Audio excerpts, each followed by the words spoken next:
Sir మరొక అంశం sir, AB Venkateswararao మీద ప్రభుత్వం పగబట్టింది అనుకోవచ్చు సార్. ఎందుకంటే క్యాట్ తీర్పిచ్చి 10 days అయినా కానీ ఇప్పుడు దాకా విధుల్లోకి తీసుకునే పరిస్థితి.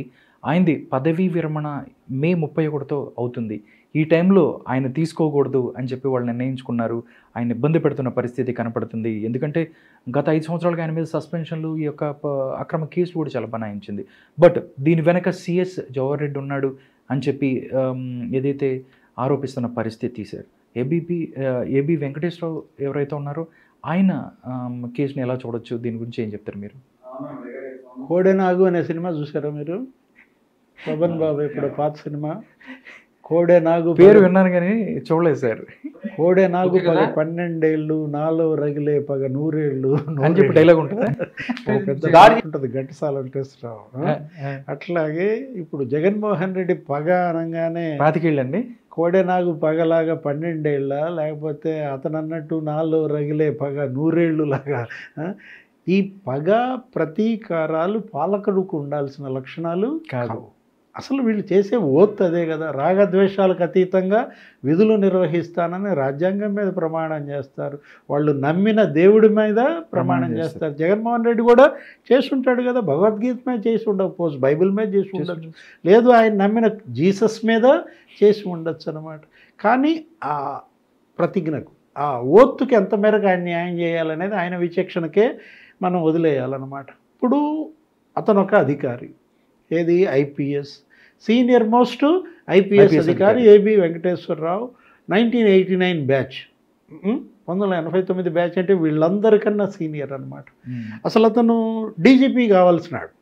ఆయనకున్నటువంటి సీనియారిటీ ప్రాతిపదికన డీజీపీ కావాల్సినటువంటి వ్యక్తి. అలాంటి వ్యక్తిని ఇంతగా వేధిస్తున్నారంటే కేవలం ఏంటి, అతనేదో తెలుగుదేశం పార్టీకి అనుకూలంగా చేశాడన్నా, గత 5 ఏళ్ల చంద్రబాబు ప్రభుత్వంలో లేదు. వీళ్ళు చూసేది అది కూడా కాదు, కులం చూస్తారు. అతను ఒక కులానికి, మీకు నచ్చని కులానికి అతను ఇప్పుడు తెలియదు కదా, మనం ఏ కులంలో పుడతామో మనకే తెలియదు. మనం కోరుకుంటామా మామూలుగా? కోరి ఎవరు ఆ కులంలో పుట్టరు కదా. ఇప్పుడు ఒక కులాన్ని చూసి ద్వేషించటం లేదు, ఒక సాన్నిహిత్యాన్ని చూసి ద్వేషించటం లేదు, ఒక పార్టీకి అనుకూలంగా ఉన్నారని ద్వేషించటం. ఏంటి ద్వేషం? దీనికి ఇక హద్దు పద్దు లేదా? ద్వేషం ఎందుకు? అతనితో పనిచేయించుకోవాలి కదా. ఇంతకుముందు ఇదే ఏబి వెంకటేశ్వరరావుతో నీ తండ్రి రాజశేఖర రెడ్డి పనిచేయించుకోలేదా? ఆయన చేశాడు కదా 5 ఏళ్ళు 3 నెలలు ముఖ్యమంత్రిగా. అవును. ఏబి వెంకటేశ్వరరావు అప్పుడు ఐపీఎస్ కాదా? ఆయన అప్పుడు ఐపీఎస్ఏ. మీ నాన్నకు నచ్చినటువంటి ఏబి వెంకటేశ్వరరావు నీకెందుకు నచ్చలేదు? అసలు దీనికి హద్దు ఎక్కడుంది, అంతెక్కడుంది? ఇది ద్వేషం, ఈ పగ ప్రతీకారాలు. ఇప్పుడు ఏబి వెంకటేశ్వరరావు సరే, మీరు అతను సస్పెండ్ చేశారు, ఆయన దానిపైన ఫైట్ చేస్తున్నాడు, కోర్టులకి వెళ్ళాడు, తిరగని చోటు లేదు. 5 ఏళ్ల పాట పనిష్మెంట్ ఎక్కడన్నా ఉందా? దేశంలో ఏ రాష్ట్రంలో అయినా జరిగిందా ఇలాంటి క్రమశిక్షణ చర్యలో? మీరు అనేది ఇలాంటి, ఇది క్రమశిక్షణ చర్య కాదు, ఇదేంటి? ఇది కక్ష సాధింపు, ఇది వేధింపులకు పరాకాష్ట అన్నమాట. ఇప్పుడు దేశంలో ఎంతమంది ఐపీఎస్లు ఐఏఎస్లు ఉన్నారు? ఏ ఐపీఎస్నైనా ఏ ఐఏఎస్నైనా ఇన్నేళ్ళు సస్పెన్షన్లో పెట్టారా? ఇలా కక్ష సాధించారా? ఇప్పుడు ఈయన క్యాట్ ఇచ్చింది నిన్నగాక మొన్న తీర్పు, ఏబి వెంకటేశ్వరరావుని విధుల్లోకి తీసుకోవాలి. అసలు 2 సార్లు సస్పెండ్ చేయటం ఏంటి? ఇంతకుముందు సుప్రీంకోర్టు చెప్పింది. సుప్రీంకోర్టు చెప్పిన తర్వాత అతను రిపోర్ట్ చేయడానికి వెళ్ళాడు. అవును. సిఎస్ అపాయింట్మెంట్ ఇవ్వడు. 2-3 రోజులు అక్కడ వెయిట్ చేసి అతనికి ఆ రిపోర్ట్ ఇచ్చేలోపు మళ్ళీ ఇంకోసారి అతన్ని సస్పెండ్ చేశారు. ఇప్పుడు నిన్న క్యాట్ తీర్పు ఇచ్చినప్పుడు, క్యాట్ ఇచ్చినటువంటి తీర్పుని సిఎస్ జవహర్ రెడ్డి ఏం చేయాలా? ఇప్పుడు కోడ్ అమల్లో ఉంది. కోడ్ అమల్లో ఉన్నప్పుడు ఇవాళ సిఎస్ అధికారాలు, సిఎస్ జవహర్ రెడ్డి సీఎంకి పంపేది ఆ ఫైల్ని. ఎవరా ముఖ్యమంత్రి? అతను ఎవరు? ఆపద్ధర్మ ముఖ్యమంత్రి. అవును. ముఖ్యమంత్రికి ఆ ఫైల్ పంపడం ఏంటి? మీరు పంపాల్సింది కేంద్ర ఎన్నికల సంఘానికి, ఈసీకి పంపాలి. ఇంతకుముందు ఫైళ్ళన్నీ ఎవరికి పంపారు మీరు? ఇప్పుడు సిఎస్ జవహర్ రెడ్డి గారిని మనం వేసే ఒక ప్రశ్న, మీరు 6 స్కీముల తాలూకు 14,165 కోట్లు మేము ఖాతాల్లో వేస్తామని సీఎంకి పంపపోయారా? సిఎస్ కదా, ఎలక్షన్ కమిషన్ కోడ్ ఉంది కాబట్టి ఈ ఫైల్ సీఎంకి వెళ్ళినప్పుడు ఆ ఫైల్ సీఎంకి ఎందుకు వెళ్ళలేదు? అవును, మాస్టర్ గారు వెళ్ళిన తర్వాత ఆ ఫైల్ మీరు నేరుగా ఈసీకి పంపినప్పుడు ఈ ఫైల్ ఈసీకి ఎందుకు పంపలేదు? ఇప్పుడు సిఎస్ జవహర్ రెడ్డి ఈ ద్వంద్వ ప్రమాణాలు ఏంటి? ఎవరు ఆయన ఆడిస్తున్నారు? ఎవరి చెప్పు చేతల్లో జవహర్ రెడ్డి పనిచేస్తున్నాడు? అక్కడి నుంచి ఇప్పుడు అన్ని వేళ్ళు ఇవాళ జవహర్ రెడ్డి వైపు చూపిస్తున్నాయి, జగన్మోహన్ రెడ్డి వైపు కాదు. జగన్మోహన్ రెడ్డి టర్మ్ అయిపోతుంది ఏంటి? మళ్ళీ ఆయన ఇవాళ ఆపద్ధర్మ ముఖ్యమంత్రి. రాజ్యాంగంలో ఆపద్ధర్మం అనే పదవి లేకపోవచ్చు, కానీ ఆయనకు ఇది లేదు, ఆయన సంతకానికి విలువ లేదు. ఆయన ఎటువంటి మానిటరీ ఫైల్స్ మీద సంతకం చేయడానికి పని లేదు. మీరు ఈ ఫైల్ని సీఎంకి పంపటంలోనే కుట్ర కోణం కనబడుతుంది.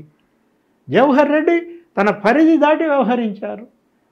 దీనిపైన యాక్షన్ లేదా? యాక్షన్ తీసుకోవాల్సిన బాధ్యత కేంద్ర ఎన్నికల సంఘానికి లేదా? కేంద్ర ప్రభుత్వం ఏం చేస్తోంది? ఒక కేంద్ర సర్వీసుల అధికారి ఎవరు?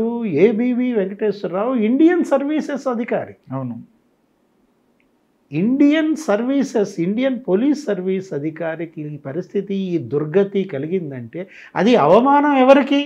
తలవంపులు ఎవరికి? ఇండియన్ సర్వీసెస్కి తలవంపులు, దేశానికి తలవంపులు, కేంద్ర ప్రభుత్వానికి తలవంపులు అన్నమాట.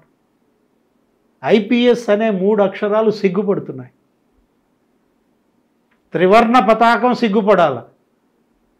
ఇవాళ ఆ పరిస్థితి అన్నమాట. ఒక ఐపీఎస్ అధికారిని ఇలా వేధిస్తున్నారంటే, ఇలా టార్చర్ చేస్తున్నారంటే, ఆ కుటుంబానికి ఆ అధికారికి ఇంత మనోవేధింపులు, ఇంత కక్ష సాధింపు ఎక్కడన్నా చూసామా?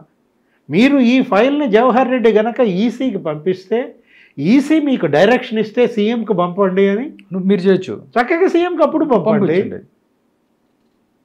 అంటే మీరు చేయాల్సిన ప్రతి పనేమో ఈసీని అడుగుతారు. ఇప్పుడు ఆ 6 స్కీములు, ఆ 14,165 కోట్ల అమౌంట్ ప్రజల ఖాతాలో, లబ్ధిదారుల ఖాతాలో, అది మీరు కోర్టుకు వెళ్ళారు. కోర్టు కూడా వెళ్ళారు, రిట్ పిటిషన్ వేశారు. హైకోర్టు మీకు ఏమైనా వెసులుబాటు ఇచ్చింది? ఒక రోజు ఇచ్చింది, 24 గంటల్లో వేసుకోమంది. అవును, హైకోర్టు గౌరవ జడ్జి గారు, సింగిల్ బెంచ్ 24 గంటల్లో 10వ తారీఖు వేసేసేయండి, 11, 12 వేయొద్దు అన్నారు. ఎందుకంటే 13వ తారీఖు ఎలక్షన్ ఉంది కాబట్టి అప్పుడు ఈసీని అడగాలన్నారు. మీరు వేయాలా? మరి వేసైపోయావా? హైకోర్టు జడ్జి చెప్పాడు కదా, సీఎంకి పంపొచ్చు కదా. హైకోర్టు జడ్జి ఆదేశాలను సీఎంకి పంపించి సీఎం వేసేయమని చెప్పగానే మీరు చక్కగా వేసేసి ఉంటే పని అయిపోయేది, లేచిపోయేది వికెట్. అంటే అప్పుడేమో నీ ఉద్యోగం కావాలా? అవును, జవహర్ రెడ్డి ఇవాళ సమాధానం చెప్పాలా? అప్పుడు హైకోర్టు సింగిల్ జడ్జి బెంచ్ ఇచ్చినటువంటి తీర్పును ఏం చేశాడు? ఈసీకి పంపించాడు. ఈసీని మళ్ళీ అడిగాడు, ఏంటి ఏం చేయమంటారు మీరు? 14,165 కోట్లు ఖాతాల్లో వేయమని మమ్మల్ని హైకోర్టు ఆదేశించింది, మేము వేస్తామని అడిగితే ఏమని చెప్పింది? మీరు అనుమతి ఇవ్వండి. 18 పేజీల లెటర్స్ మీద లెటర్స్ రాశారు, అనేక అనుమానాలు చెప్పారు. ఎక్కడికి మీకు ఆర్థిక వనరులు? ఈ 14,165 కోట్లు ఎక్కడి నుంచి వచ్చాయి? నాబార్డు ఎంత ఇచ్చింది? ఆర్బీఐ ఎంత ఇచ్చింది? ఎప్పుడెప్పుడు నిధులు ఇవి? ఇప్పుడు ఇవి ఎప్పుడో జనవరిలో వేయాల్సిన నిధులు ఇప్పుడు దాకా 5 నెలలు ఎందుకు ఆపారు మీరు? ఆసరా 6,000 బటన్ నొక్కిన నిధులు అవి ఆల్రెడీ జనవరి మార్చిలో ఇవ్వాల్సినటువంటి పెట్టుబడి రాయితీ నిధులు 1,200 కోట్లు ఇప్పుడు దాకా ఎందుకు ఆపావు? అప్పుడు షెడ్యూల్ లేదే, ఇచ్చుకోవచ్చు కదా. అంటే నిధులు లేకుండానే బటన్లు నొక్కారా? ఇలా అనేక పేజీలు లేఖలు వచ్చాయి ఈసీ నుంచి, ఆ సమాధానాలు చెప్పలేని పరిస్థితి. అప్పుడు ఆదేశాలను ఈసీకి పంపటం ఏంటి ఫైలు? ఇప్పుడు ఏబీవీకి ఇచ్చిన ఆదేశం, క్యాట్ ఇచ్చినటువంటి ఫైలు మీరు ఈసీకి పంపకుండా సీఎంకి పంపటం ఏంటి? సీఎం దాని మీద ఏదో రాస్తాడు, ఏమని? ఈ గడువు గడిచిపోవాలి కాబట్టి మళ్ళా అపీల్కి వెళ్ళండి అని రాశాడంట. ముఖ్యమంత్రికి ఏం సంబంధం దీంట్లో? అవును, ముఖ్యమంత్రి ఆపద్ధర్మ ముఖ్యమంత్రి, శాంతి భద్రతలు కూడా ఇవాళ నీ కంట్రోల్లో ఉన్నాయి. దానికే కదా నిన్ను ఢిల్లీ పిలిపించి చివాట్లు పెట్టింది. అందుకే కదా సార్ మొత్తం అంతా ఆంధ్రప్రదేశ్ మొత్తం అగ్నిగుండం చేశారు. వాళ్ళని సిఎస్ని డీజీపీని పిలిపించిన పరిస్థితి, అక్కడ కూడా చేతులు ఎత్తేసారు. కేంద్ర ఎన్నికల సంఘం ప్రధాన కమిషనర్ రాజీవ్ కుమార్ నిన్నగాక మొన్న మీ ఇద్దరిని పిలిపించారు, సమన్స్ ఇచ్చారు.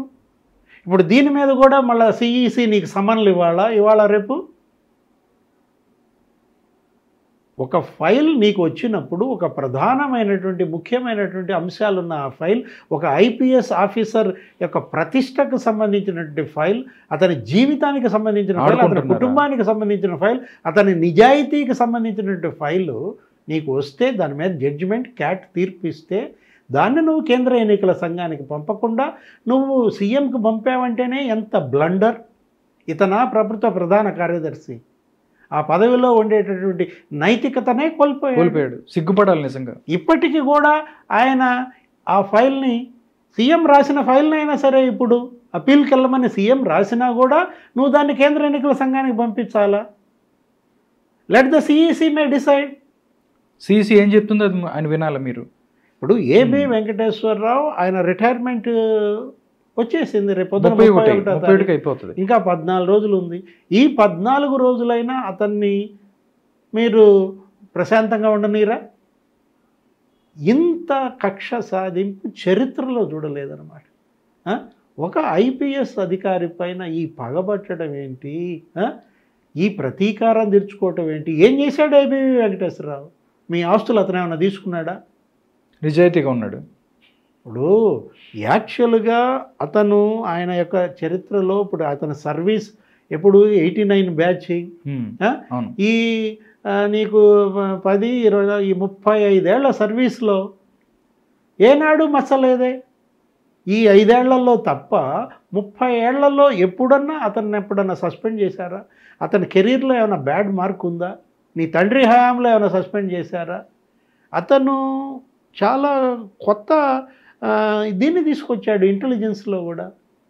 20 ఏళ్ళు మూతబడినటువంటి ఆ ఇంటెలిజెన్స్ ట్రైనింగ్ స్కూల్ అతను మళ్ళీ ఓపెన్ చేయించాడు. ఆంధ్రప్రదేశ్లో 20 ఏళ్ల పాటు మూతబడినటువంటి శిక్షణ పాఠశాలను ఇతను మళ్ళీ తెరిపించాడు. కొత్త ప్రమాణాలు, కొత్త దీన్ని తీసుకొచ్చి ఇంటెలిజెన్స్ తీరు మెరుగుపరిచాడు. అలాంటి వ్యక్తి మీద లేని తప్పుడు కేసులు పెట్టి తప్పుడు ఆరోపణలు చేసి ఏమంటారు, ఏదో ఇజ్రాయెల్ టెక్నాలజీ అంటారు, అదేదో సాఫ్ట్వేర్ పెగాసస్, దాన్ని ఏదో డౌన్లోడ్ చేశారు, పరికరాలు కొన్నారు. వాళ్ళ కొడుకు ఏదో కంపెనీ, వాళ్ళ కొడుకు అతను అమెరికాలోనో ఎక్కడో ఇంజనీరింగ్ చదువుకున్నాడు, అక్కడ ఉద్యోగం చేసుకోవాల్సినాడు 3 ఏళ్ళు. ఇక్కడేదో ఉద్ధరిద్దామని పాపం ఇక్కడికి వచ్చాడు, ఇక్కడేదో కంపెనీ పెట్టి ఇక్కడ ఏదో ఉపాధి కల్పిద్దామని వస్తే అతని జీవితం నాశనం చేశారు. ఏబీవీ వెంకటేశ్వరరావు జీవితం కాదు, కొడుకు జీవితం నాశనం చేసిన పరిస్థితి. పోనీ ఆ ఇజ్రాయెల్ టెక్నాలజీ, ఆ ఎక్విప్మెంట్ కొన్నారా? ఆ పెగాసస్ కొన్నారా? ఆ పరికరాలు కొంటే చూపించండి, కొన్నారు, ఎక్కడ ఎగుమతి జరిగింది, ఎక్కడ దిగుమతి జరిగింది చూపించండి, ప్రొడ్యూస్ చూపించాలి కదా. ఇంత పెట్టుకున్నారు, ఇంత కొన్నారు, పోనీట్లే. బడ్జెట్ ఏమైనా జరిగిందా? నిధులు ఏమన్నా వాడారా? చూపించండి. ఇంత నిధులు ఖర్చు పెట్టాడు, ఇంత నిధులు తినేశాడు, ₹1 నిధులు లేవు, ఒక్క పరికరం కొనలేదు అంటే లేని నిధుల ఖర్చుకు, జరగని పరికరాల కొనుగోళ్లకు తప్పుడు కేసులు పెట్టి కొడుకు జీవితాన్ని నాశనం చేయడం కాకుండా తండ్రి జీవితాన్ని నాశనం చేసి ఒక ఐపీఎస్ ఆఫీసర్కి ఈ పరిస్థితి ట్రాజడీ. ఇది ఏబీవీ ఫ్యామిలీ ట్రాజడీ కాదు, ఇది ఏబీవీ కెరీర్ ట్రాజడీ కాదు, ఏపీ పోలీస్ ట్రాజడీ కాదు, ఇండియన్ సర్వీసెస్ ట్రాజడీ. రైట్. ఇది భారత police service, Indian police service, Indian civil service, Indian administration service, ఐఏఎస్లు, ఐఎఫ్ఎస్లు, ఐఆర్ఎస్లు, వీళ్ళందరికీ విషాదం అన్నమాట. దేశానికే విషాదంగా చూడాలి దీన్ని. ఒక పాలకుడు కత్తి గడితే, పగబడితే ప్రతీకారం తీర్చుకునే విధానం ఇదే. పాలకులంతా సిగ్గుపడాలి. ఏ ముఖ్యమంత్రి అయినా ఇలా చేశాడా? ఆంధ్రప్రదేశ్కు 17 మంది ముఖ్యమంత్రులు చేశారు, దేశానికి 450 మంది ముఖ్యమంత్రులు పనిచేశారు. ఎవడన్నా ఏ ముఖ్యమంత్రి అయినా ఒక ఐపీఎస్ పైన, ఒక ఐఏఎస్ పైన ఇట్లా కత్తి గట్టి ఈ విధంగా ప్రతీకారం తీర్చుకోవటం చరిత్రలో చూసామా? 15 మంది ప్రధానమంత్రులు చేశారు. ఎవరైనా ఒక ఐఏఎస్ ఒక ఐపీఎస్కిను ఒక పాలకుడికి ఉండాల్సిన సంబంధాలు ఇవి. పాలకుడిగా ఉండే అర్హత ఇతనికి ఉందా? ట్రాజడీ, ఇండియన్ సర్వీసెస్కే ట్రాజడీ అంటుంది. అందుకే thank you so much DVS గారు. ప్రస్తుత రాజకీయ అంశాల మీద చక్కని విశ్లేషణ ఇచ్చారు. నమస్కారం.